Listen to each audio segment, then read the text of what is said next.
పేరు పరివర్తన. నా పేరు రాము. రాబి వాళ్ళప్పుడు. నా పేరు కాకి. నా పేరు తేనుకు. నా పేరు చీమ.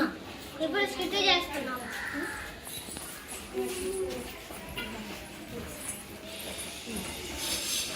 బాబు రాబోతు ఇంకొక పిల్లలు బయటకు వెళ్తున్నారు. నువ్వు కూడా త్వరగా తయారై బయటకు వెళ్ళి అలాగే అమ్మా.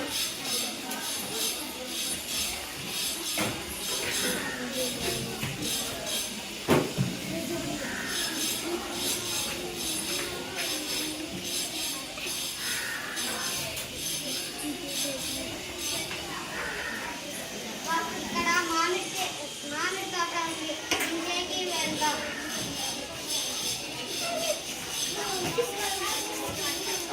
కిలకిలలు